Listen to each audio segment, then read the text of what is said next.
Math স্কুলে স্বাগতম। আজ আমরা দেখব এসএসসি পরীক্ষার জন্য এমসিকিউ সাজেশন। এই সাজেশনটি 2 ধাপে তৈরি করা হয়েছে। প্রথম ধাপে বিগত 5 বছরের এসএসসি পরীক্ষার প্রশ্নপত্র এবং বিগত 2 বছরের টেস্ট পরীক্ষার প্রশ্নপত্র থেকে সর্বমোট 320টি এমসিকিউ নেওয়া হয়েছে। দ্বিতীয় ধাপে প্রত্যেক টপিকের উপর কমপক্ষে একটি করে নিয়ে সর্বমোট 50টি এমসিকিউ নেওয়া হয়েছে। অর্থাৎ পরীক্ষায় যেভাবেই আসুক না কেন এই 50টি এমসিকিউর মধ্যে অবশ্যই কমন থাকবে। এবার আসি এমসিকিউ সাজেশনে। এখানে প্রথম 12টি এমসিকিউ অনুশীলনী 8.1 অর্থাৎ বৃত্তের উপর থেকে নেওয়া হয়েছে। প্রশ্ন 1, বৃত্তের যে কোনো 2টি বিন্দু যোগ করলে যোজক রেখাটিকে কি বলা হয়? আমরা জানি বৃত্তের উপরস্থ 2টি বিন্দুর সংযোগ রেখা অংশকে জ্যা বলা হয়। আর এই জ্যাটি যদি কেন্দ্র দিয়ে যায় তবে তা হবে ব্যাস। চিত্রে ও কেন্দ্রবিশিষ্ট বৃত্তে এবি এবং সিডি 2টি জ্যা। এখানে এবি জ্যাটি কেন্দ্রগামী, অতএব এবি জ্যাকে আমরা ব্যাসও বলতে পারবো।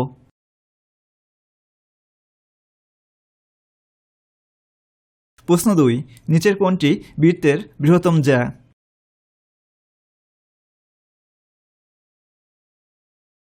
বৃত্তের কোনো জ্যা যদি কেন্দ্র দিয়ে যায় তবে জ্যাটি বৃহত্তম হয়, অর্থাৎ বৃত্তের ব্যাসই হলো বৃহত্তম জ্যা। চিত্রে এবি জ্যাটি কেন্দ্রগামী এবং সিডি জ্যাটি কেন্দ্রগামী নয়, অতএব এবি জ্যাটি সিডি জ্যা অপেক্ষা বড় হবে।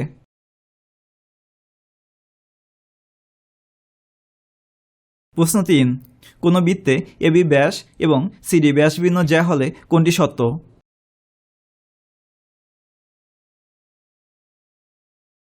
আমরা জানি ব্যাসভিন্ন জ্যা সবসময় ব্যাস অপেক্ষা ছোট হয়, অতএব এক্ষেত্রে এবি সিডি অপেক্ষা বড় হবে।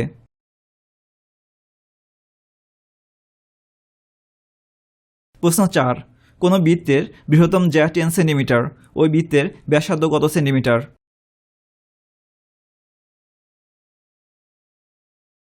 আমরা জানি ব্যাস হলো বৃত্তের বৃহত্তম জ্যা, আর এখানে বলা আছে বৃত্তের বৃহত্তম জ্যা 10 সেন্টিমিটার, অর্থাৎ বৃত্তের ব্যাস 10 সেন্টিমিটার। যেহেতু ব্যাসার্ধ ব্যাসের অর্ধেক, অতএব ব্যাসার্ধ হবে 5 সেন্টিমিটার।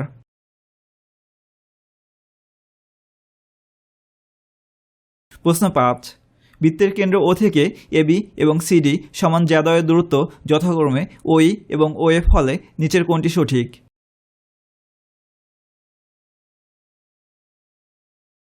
আমরা জানি বৃত্তের সমান সমান জ্যা কেন্দ্র থেকে সমদূরবর্তী, অর্থাৎ এক্ষেত্রে এবি এবং সিডি যেহেতু সমান, অতএব কেন্দ্র ও থেকে এদের দূরত্বও সমান হবে।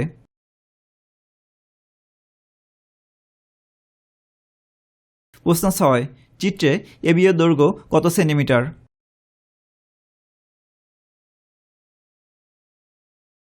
ও কেন্দ্রবিশিষ্ট বৃত্তে এবি একটি জ্যা, যার কেন্দ্র থেকে লম্ব দূরত্ব 6 সেন্টিমিটার, অতএব ত্রিভুজ এএমও সমকোণী। অতএব পিথাগোরাসের উপপাদ্যের সাহায্যে আমরা লিখতে পারি OA square equal to am square plus OM square, যা থেকে আমরা এএম এর মান পাই √ OA square minus OM square বা √ 10 স্কয়ার মাইনাস 6 স্কয়ার, যাকে সিম্পলিফাই করলে আমরা পাই √ 64 বা 8। যেহেতু কেন্দ্র থেকে ব্যাসভিন্ন কোনো জ্যায়ের উপর অঙ্কিত লম্ব ওই জ্যাকে সমদ্বিখণ্ডিত করে, অতএব এক্ষেত্রে ওএম রেখাটি এবি জ্যাকে সমদ্বিখণ্ডিত করেছে। যেহেতু এএম এর মান জানি আমরা 8 সেন্টিমিটার, অতএব এবি এর মান হবে 2 × 8 সেন্টিমিটার বা 16 সেন্টিমিটার।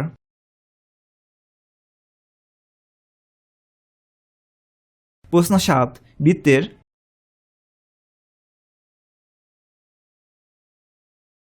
বৃত্তের যে জ্যাটি কেন্দ্র দিয়ে গমন করে তা বৃহত্তম হয়, আর কেন্দ্রগামী জ্যাই হচ্ছে ব্যাস, অতএব বৃত্তের ব্যাসই বৃহত্তম জ্যা। চিত্রে এবি এবং সিডি 2টি জ্যা, যার এবি জ্যাটি কেন্দ্রগামী, অর্থাৎ এবি হলো বৃত্তটির ব্যাস। দ্বিতীয় চিত্রে এবি এবং সিডি 2টি সমান জ্যা, অতএব এরা কেন্দ্র থেকে সমদূরবর্তী হবে, অর্থাৎ ওই ইকুয়াল টু ওএফ হবে।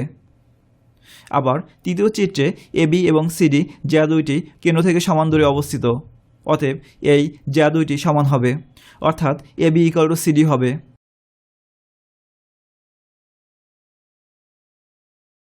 প্রশ্ন 8, নিচের তথ্যগুলো লক্ষ্য করো।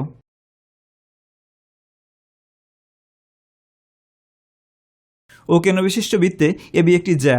এর লম্ব দ্বিখণ্ডক কেন্দ্র দিয়ে গমন করবে, অর্থাৎ ও এম রেখাটি কেন্দ্রগামী। বৃত্তের উপর দিয়ে যদি কোনো রেখা গমন করে তাহলে বৃত্তটিকে সর্বোচ্চ দুইটি বিন্দুতে ছেদ করতে পারে, অর্থাৎ যে কোনো সরলরেখা একটি বৃত্তকে দুইয়ের অধিক বিন্দুতে ছেদ করতে পারে না। তৃতীয় চিত্রে এবি এবং সিডি দুটি সমান্তরাল জ্যা। অতএব এদের মধ্যবিন্দুর সংযোগ সরলরেখা কেন্দ্রগামী হবে।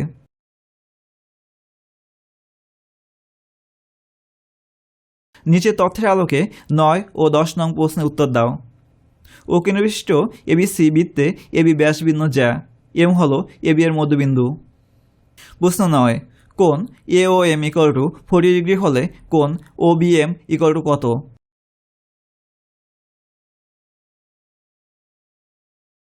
আমরা যদি ত্রিভুজ ও এম বিবেচনা করি তাহলে এ তিন কোণের সমষ্টি হবে 180 ডিগ্রি। আবার যেহেতু এম এবি এর মধ্যবিন্দু, অতএব ও এম এবি এর উপর লম্ব হবে, অর্থাৎ কোণ এ এম ও 90 ডিগ্রি। অতএব ত্রিভুজটির অপর দুটি কোণের সমষ্টি হবে 90 ডিগ্রি। অতএব কোণ ও এম হবে 90 ডিগ্রি মাইনাস কোণ এ ও এম। কোণ এ ও এম এর মান বসিয়ে আমরা কোণ ও এম এর মান পাই 50 ডিগ্রি। এখানে ত্রিভুজ ও এ এম এবং ও বি এম সর্বসম হবে, অর্থাৎ বি কোণের মান এ কোণের মানের সমান হবে, যার মান 50 ডিগ্রি।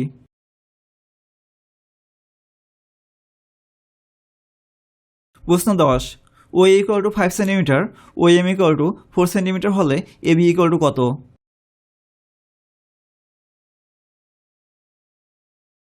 আমরা ত্রিভুজ ও এ এম বিবেচনা করি।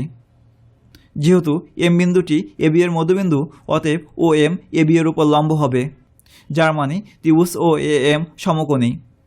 অতএব পিথাগোরাসের উপপাদ্যের সাহায্যে আমরা এ এম এর মান পাব √ ও এ স্কয়ার মাইনাস ও এম স্কয়ার।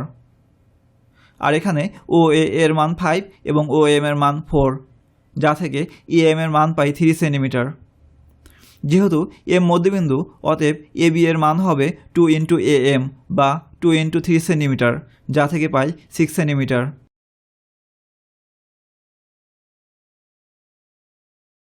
চিত্র অনুসারে 11 ও 12 নং প্রশ্নের উত্তর দাও। ই এবং এফ যথাক্রমে এ বি এবং সিডি এর মধ্যবিন্দু। প্রশ্ন 11, কোণ ও ই এ এর মান কত?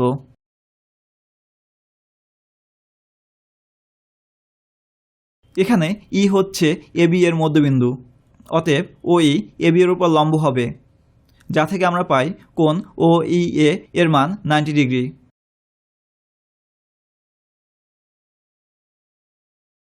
প্রশ্ন 12, ও ই গ্রেটার দেন ও এফ হলে নিচের কোনটি সঠিক?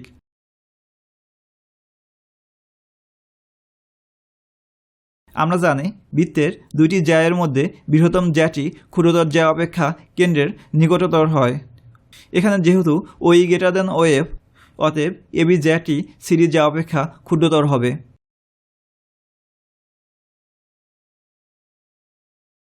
প্রশ্ন 13 থেকে 27 বৃত্তচাপের উপর। প্রশ্ন 13, অর্ধবৃত্ত অপেক্ষা বড় চাপকে কি বলে?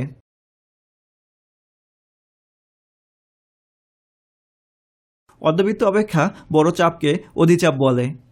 চিত্রে এ এন বি চাপটি অর্ধবৃত্ত, অর্থাৎ বৃত্তের অর্ধেকের চেয়ে বড়, অতএব এ এন বি চাপটি অধিচাপ। আবার এ এম বি চাপটি বৃত্তের অর্ধেকের অপেক্ষা ছোট, অতএব এ এম বি চাপটি বৃত্তের উপচাপ। আবার এখানে এ এম বি এবং এ এন বি চাপ দুটি নিয়েই পুরো বৃত্তটি গঠিত, অতএব এই চাপদ্বয় পরস্পরের অনুবন্ধী চাপ।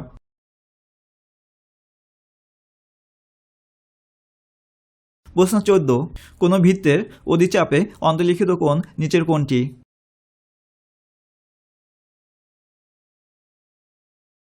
অধিচাপে, অর্থাৎ বৃত্তের অর্ধেকের চেয়ে বড় কোনো চাপে অন্তর্লিখিত কোণ হবে সূক্ষ্মকোণ।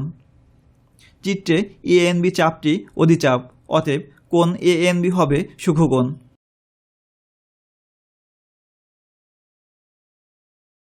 প্রশ্ন 15, কোনো বৃত্তের উপচাপে অন্তর্লিখিত কোণ?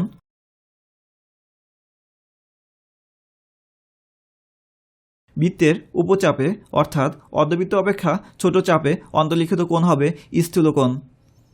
চিত্রে এএমবি চাপটি উপচাপ, অতএব কোণ এএমবি হবে স্থূলকোণ।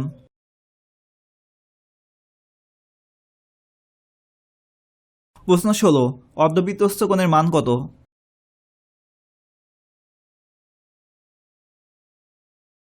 আমরা জানি অর্ধবৃত্তস্থ কোণ অর্থাৎ যে কোণটি বৃত্তের অর্ধেক নিয়ে তা সমকোণ। চিত্রে কোণ এসিবি হল অর্ধবৃত্তস্থ কোণ, অতএব কোণ এসিবি এর মান হবে 90 ডিগ্রি।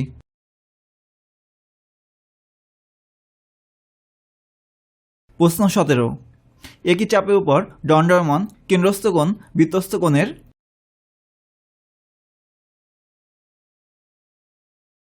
আমরা জানি বৃত্তের একই চাপের উপর দণ্ডায়মান কেন্দ্রস্থ কোণ বৃত্তস্থ কোণের দ্বিগুণ।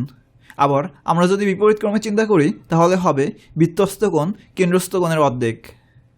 চিত্রে একই চাপ এবি এর উপর দণ্ডায়মান বৃত্তস্থ কোণ এপিও এবং কেন্দ্রস্থ কোণ এওবি, অতএব কোণ এওবি হবে কোণ এপিবি এর দ্বিগুণ।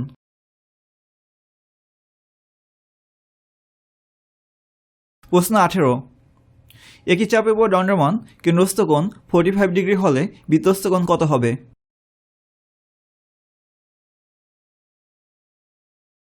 আমরা জানি বৃত্তের একই চাপের উপর দণ্ডায়মান কেন্দ্রস্থ কোণ বৃত্তস্থ কোণের দ্বিগুণ। এখন আমরা যদি বিপরীত ক্রমে চিন্তা করি তাহলে হবে বৃত্তস্থ কোণ কেন্দ্রস্থ কোণের অর্ধেক, আর এখানে কেন্দ্রস্থ কোণ 45 ডিগ্রি, তাহলে বৃত্তস্থ কোণ হবে এর অর্ধেক অর্থাৎ 22.5 ডিগ্রি।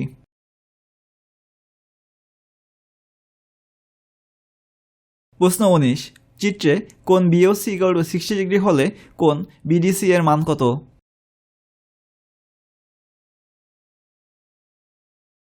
আমরা জানি বৃত্তস্থ কোণ কেন্দ্রস্থ কোণের অর্ধেক।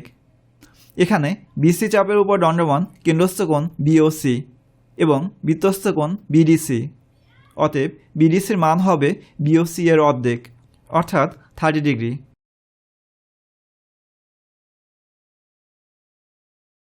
প্রশ্ন 20, কোণ এসসিবি এর মান কত?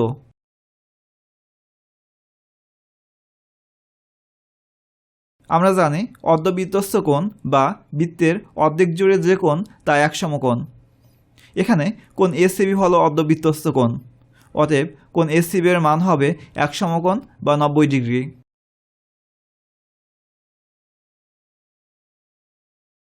প্রশ্ন 21, চিত্রে কোণ এ = 60 ডিগ্রি হলে কোণ ওবিসি এর মান কত?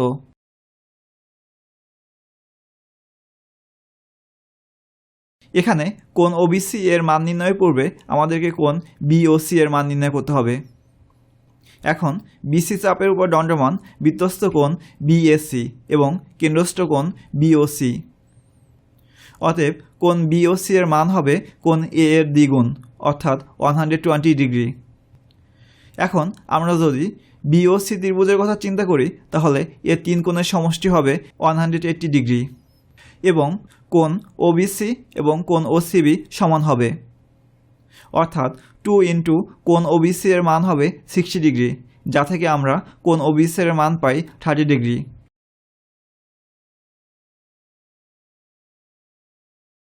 প্রশ্ন 22, বৃত্তের একই চাপের উপর দণ্ডায়মান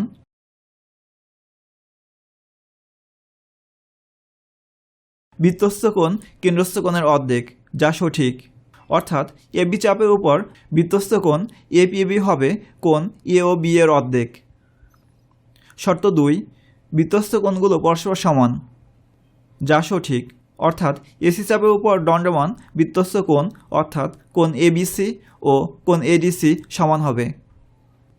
শর্ত 3, অর্ধবৃত্তস্থ কোণ এক সমকোণ, যা সঠিক, অর্থাৎ কোণ এসসিবি এর মান হবে 90 ডিগ্রি।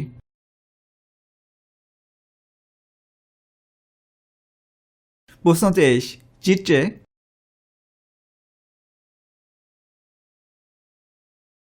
আমরা প্রথমে দেখব শর্ত 3 সঠিক কিনা। শর্ত 3-এ বলা আছে কোণ ওএবি = কোণ ওবিএ, যা সঠিক, কারণ এবিও ত্রিভুজে এও এবং ওবি সমান, যা বৃত্তটির ব্যাসার্ধ, অতএব এদের বিপরীত কোণগুলো সমান হবে। আবার শর্ত 2-এ বলা আছে কোণ BAD equal to half of কোণ বিওডি, যাও সঠিক, কারণ আমরা জানি বৃত্তস্থ কোণ কেন্দ্রস্থ কোণের অর্ধেক, আর এখানে বিডি চাপের উপর কেন্দ্রস্থ কোণ বিওডি এবং বৃত্তস্থ কোণ বিএডি। শর্ত 1, কোণ বিওডি ইকুয়াল টু কোণ ওএবি প্লাস কোণ ওবিএ, যা সঠিক। আমরা জানি কেন্দ্রস্থ কোণ বৃত্তস্থ কোণের দ্বিগুণ, অতএব এক্ষেত্রে কোণ বিওডি ইকুয়াল টু কোণ বিএডি। আবার আমরা কোণ 2BAD-কে কোণ ওএবি প্লাস কোণ ওবিএ আকারে লিখতে পারি।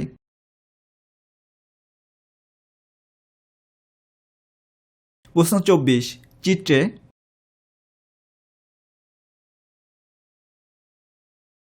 এখানে শর্ত 1 সঠিক, কারণ আমরা জানি কেন্দ্রস্থ কোণ বৃত্তস্থ কোণের দ্বিগুণ। শর্ত 2 সঠিক, কারণ আমরা জানি ত্রিভুজের বহিস্থ কোণ এর বিপরীত অন্তঃস্থ কোণ দুইটির সমষ্টি সমান, আর এখানে সিওডি বহিস্থ কোণ, অতএব এটি এর বিপরীত অন্তঃস্থ কোণ দুইটির সমান হবে, অর্থাৎ কোণ ওএসি এবং কোণ ওসিএ এর সমান হবে। শর্ত 3 সঠিক, কারণ বৃত্তস্থ কোণ কেন্দ্রস্থ কোণের অর্ধেক।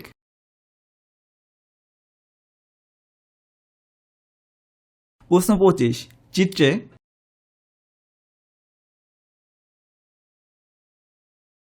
আমরা জানি অর্ধবৃত্তস্থ কোণ এক সমকোণ। এখানে কোণ এবিসি এবং এডিসি দুইটি অর্ধবৃত্তস্থ কোণ, অতএব এদের মান হবে 90 ডিগ্রি করে। আবার কোণ এওসি এক সরল কোণ, অতএব এর মান হবে 180 ডিগ্রি।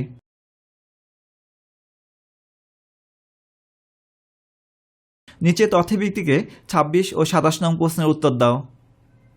প্রশ্ন 26, কোণ বিএসসি ইকুয়াল টু কত?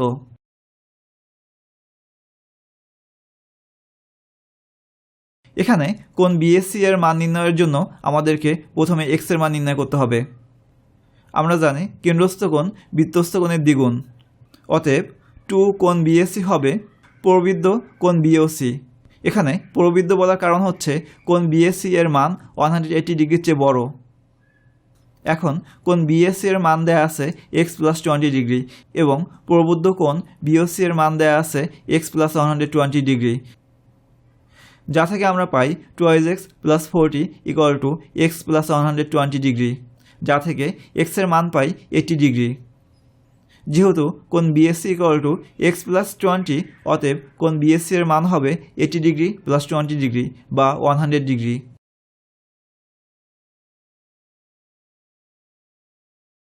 প্রশ্ন 27, কোণ বিওসি ইকুয়াল টু কত?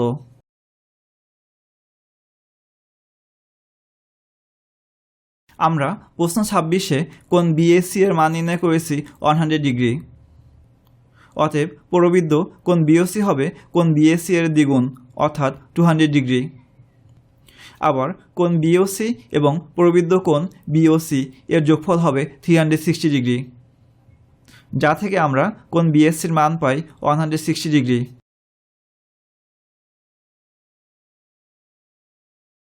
প্রশ্ন 28 থেকে 35 বৃত্তস্থ চতুর্ভুজের উপর। প্রশ্ন 28, বৃত্তস্থ চতুর্ভুজের বিপরীত কোণগুলোর সমষ্টি কত?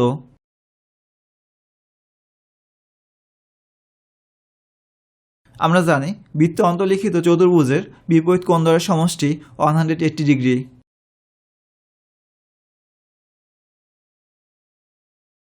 প্রশ্ন 29, ও কেন্দ্রবিশিষ্ট বৃত্তে এবিসিডি একটি অন্তর্লিখিত চতুর্ভুজ।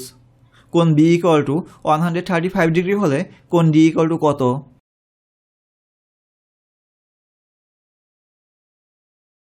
আমরা জানি বৃত্তে অন্তর্লিখিত চতুর্ভুজের বিপরীত কোণ দ্বয়ের সমষ্টি 180 ডিগ্রি, অতএব এক্ষেত্রে কোণ বি এবং কোণ ডি এর সমষ্টি হবে 180 ডিগ্রি। এখানে কোণ বি এর মান দেওয়া আছে 135 ডিগ্রি, যা থেকে আমরা কোণ ডি এর মান পাই 45 ডিগ্রি।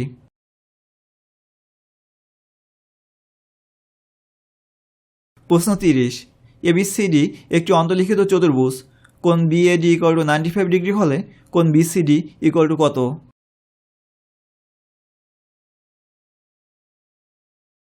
যেহেতু বৃত্তে অন্তর্লিখিত চতুর্ভুজের বিপরীত কোণ দ্বয়ের সমষ্টি 180 ডিগ্রি, অতএব কোণ বিএডি প্লাস কোণ বিসিডি এর মান হবে 180 ডিগ্রি।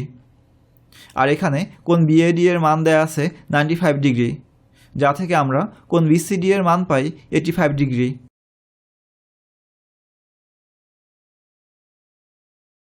প্রশ্ন 31, চিত্রে কোণ আরপিকিউ ইকুয়াল টু কত ডিগ্রি?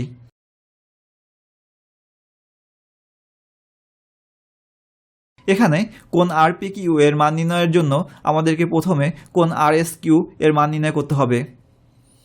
আমরা জানি এক সরলকোণ ইকুয়াল টু 180 ডিগ্রি, অতএব কোণ আরএসকিউ প্লাস কোণ টিএসকিউ হবে 180 ডিগ্রি।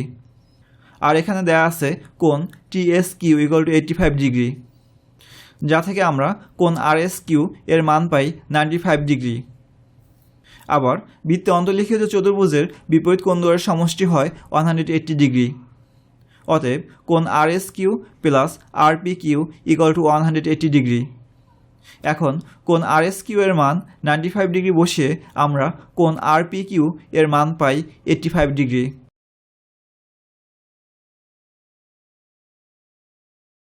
প্রশ্ন 32, চিত্রে কোণ এডি এর মান কত?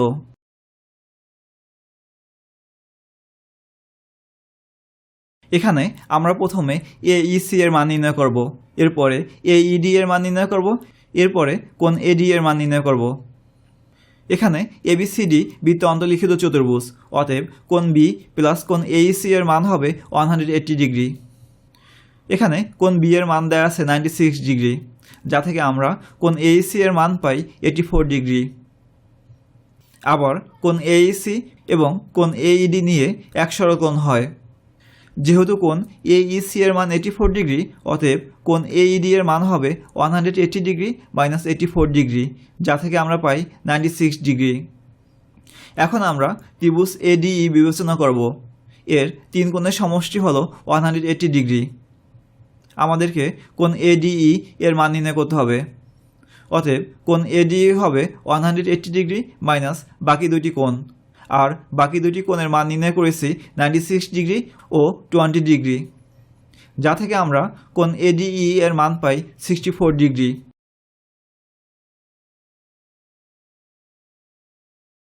প্রশ্ন 33, ও কেন্দ্রবিশিষ্ট বৃত্তে এক্স এর মান কত?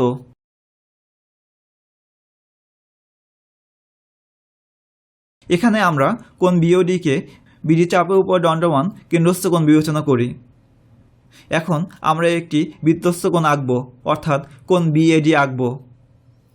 তাহলে বৃত্তস্থ কোণটির মান হবে কেন্দ্রস্থ কোণের অর্ধেক, অর্থাৎ বিওডি এর অর্ধেক, যা থেকে পাই 54 ডিগ্রি। এখন আমরা যদি লক্ষ্য করি তাহলে দেখব এবিসিডি চতুর্ভুজটি বৃত্তে অন্তর্লিখিত, অতএব এর বিপরীত কোণ দ্বয়ের সমষ্টি 180 ডিগ্রি হবে, অর্থাৎ এক্ষেত্রে কোণ বিএডি প্লাস কোণ বিসিডি এর মান হবে 180 ডিগ্রি।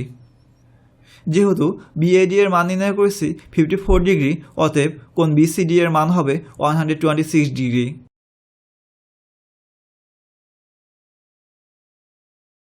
প্রশ্ন 34, বৃত্তস্থ রম্বস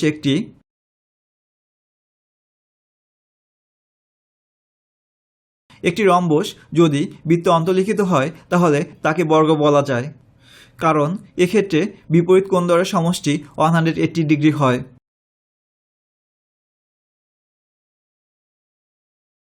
প্রশ্ন 35, বৃত্তে অন্তর্লিখিত সামুদ্রিক একটি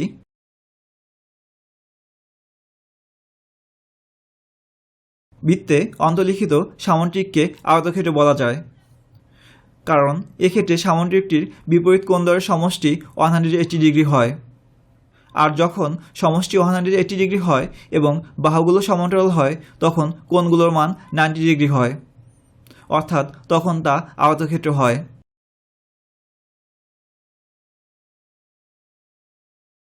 প্রশ্ন 36 থেকে 45, বৃত্তের ছেদক ও স্পর্শকের উপর।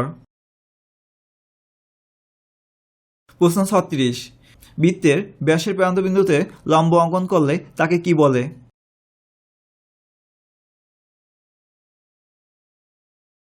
আমরা যদি বৃত্তের ব্যাসের প্রান্তবিন্দুতে লম্ব অঙ্কন করি তা হবে বৃত্তটির একটি স্পর্শক।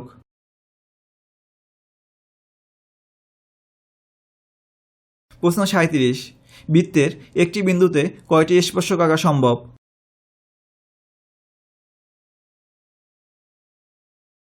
আমরা বৃত্তের একটি বিন্দুতে সর্বোচ্চ একটি স্পর্শক আঁকতে পারব।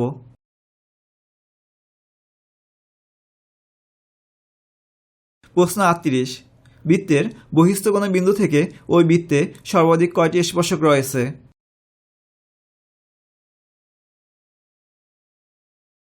বৃত্তের বহিস্থ কোনো বিন্দু থেকে ওই বৃত্তের উপর সর্বোচ্চ 2টি স্পর্শক আঁকা যায়। এখানে পি বিন্দুটি বৃত্তের বাইরে অবস্থিত, অর্থাৎ এক্ষেত্রে আমরা পিএ এবং পিবি স্পর্শক আঁকতে পারব।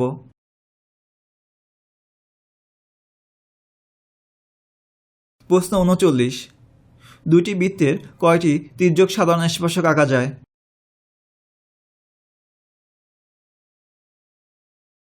দুইটি বৃত্তে 4টি সাধারণ স্পর্শক আঁকা যায়, যার মধ্যে 2টি সরলসাধারণ স্পর্শক এবং 2টি তির্যক সাধারণ স্পর্শক।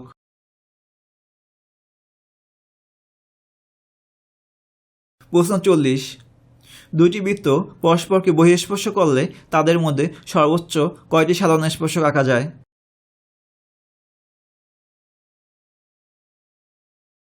যদি দুইটি বৃত্ত পরস্পরকে বহিঃস্পর্শ করে তাহলে তাদের স্পর্শ বিন্দুতে একটি স্পর্শক আঁকা যায়।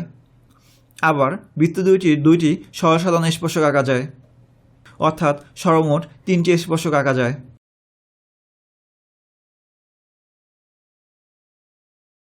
প্রশ্ন 41। বৃত্তের বহিস্থ কোনো বিন্দু থেকে বৃত্তের উপর সমদ্বিবর্তী কয়টি বিন্দু আছে?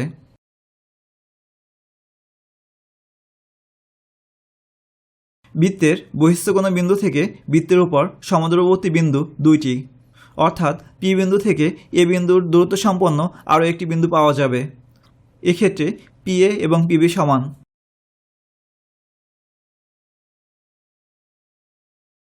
প্রশ্ন 42। 6 সেন্টিমিটার ও 4 সেন্টিমিটার ব্যাসের দুইটি বৃত্ত পরস্পরকে বহিঃস্পর্শ করলে তাদের কেন্দ্রদ্বয়ের দূরত্ব কত সেন্টিমিটার?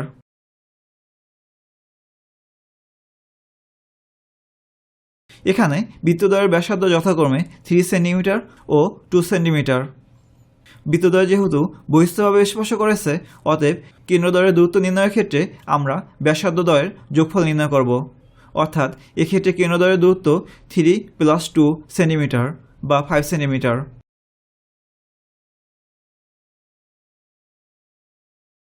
প্রশ্ন 43। 7 সেন্টিমিটার এবং 5 সেন্টিমিটার ব্যাসার্ধ বিশিষ্ট দুইটি বৃত্ত অন্তস্থভাবে স্পর্শ করেছে। কেন্দ্রদ্বয়ের মধ্যবর্তী দূরত্ব কত সেন্টিমিটার?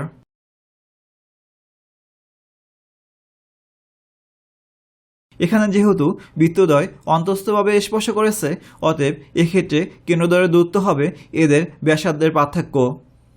আর এখানে ব্যাসার্ধ হচ্ছে 7 সেন্টিমিটার ও 5 সেন্টিমিটার, এদের পার্থক্য 2 সেন্টিমিটার।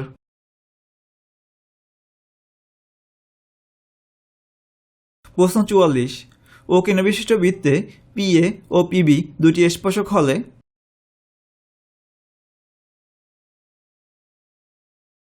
আমরা জানি বহিস্থ কোনো বিন্দু থেকে বৃত্তের উপর অঙ্কিত স্পর্শকদ্বয় পরস্পর সমান, অর্থাৎ চিত্রে পিএ = পিবি, যা থেকে আমরা পাই ত্রিভুজ পিএও সর্বসম ত্রিভুজ পিবিও। অর্থাৎ এক্ষেত্রে পিএ = পিবি, ওএ = ওবি এবং কোণ এপিও = কোণ বিপিও।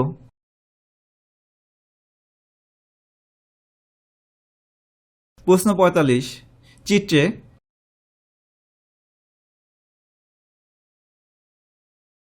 দুটি বৃত্ত পরস্পরকে বহিঃস্পর্শ করলে স্পর্শবিন্দু এবং এদের কেন্দ্রদ্বয় সমরেখ হয়, অর্থাৎ এক্ষেত্রে এ ও বি বিন্দু তিনটি সমরেখ। আবার বৃত্তের স্পর্শবিন্দুগামী ব্যাসের উপর লম্ব, অর্থাৎ এক্ষেত্রে পি কিউ লম্ব এবি। যেহেতু পি কিউ লম্ব এবি, অতএব কোণ এওপি এবং কোণ বিওপি এর মান হবে 90 ডিগ্রি করে, অর্থাৎ এরা সমান হবে।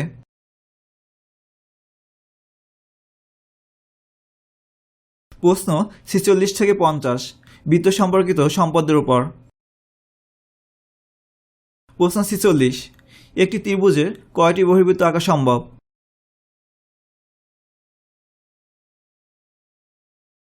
কোনো ত্রিভুজের একটি পরিবৃত্ত আঁকা যায়, অর্থাৎ ত্রিভুজটির শীর্ষবিন্দু দিয়ে শুধুমাত্র একটি বৃত্ত অঙ্কন করা যায়।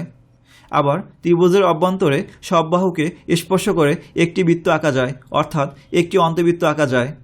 কিন্তু আমরা ত্রিভুজের বাহু তিনটিকে যদি বর্ধিত করি তাহলে তিনটি বহির্বৃত্ত অঙ্কন করতে পারব।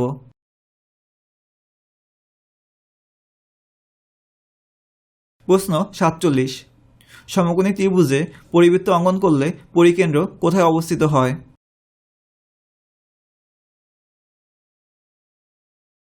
আমরা সমকোণী ত্রিভুজের যদি পরিবৃত্ত অঙ্কন করি তাহলে এর কেন্দ্র হবে অতিভুজের মধ্যবিন্দু।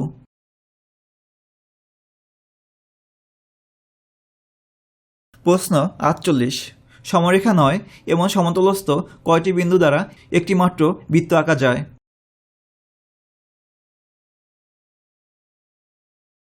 বৃত্তের উপরস্থ যদি একটি বা দুইটি বিন্দু দেয়া থাকে তাহলে অসংখ্য বৃত্ত অঙ্কন করা যায়, কিন্তু বৃত্তের উপরস্থ যদি তিনটি বিন্দু দেয়া থাকে তাহলে শুধুমাত্র একটি বৃত্ত অঙ্কন করা যায়।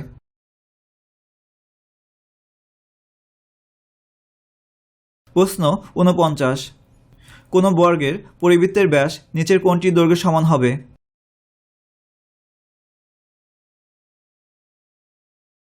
আমরা যদি একটি বর্গের পরিবৃত্ত অঙ্কন করি, অর্থাৎ এমন একটি বৃত্ত অঙ্কন করি যা বর্গটির শীর্ষবিন্দু দিয়ে যায়, তাহলে এর কর্ণ হবে ওই বৃত্তটির ব্যাসের সমান।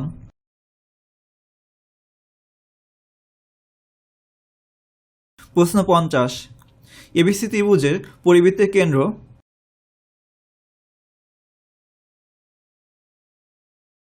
একটি সমকোণী ত্রিভুজের পরিবৃত্ত অঙ্কন করলে ওই পরিবৃত্তের কেন্দ্র হয় অতিভুজের মধ্যবিন্দু। আবার যে ত্রিভুজের একটি কোণ স্থূলকোণ বা স্থূলকোণ ত্রিভুজের পরিবৃত্ত অঙ্কন করলে ওই পরিবৃত্তের কেন্দ্র ত্রিভুজটি বাইরে থাকে। সূক্ষ্মকোণী ত্রিভুজ, অর্থাৎ যে ত্রিভুজের তিনটি কোণে সূক্ষ্মকোণ, এমন ত্রিভুজের পরিবৃত্ত অঙ্কন করলে ওই পরিবৃত্তের কেন্দ্র ত্রিভুজের অভ্যন্তরে থাকে।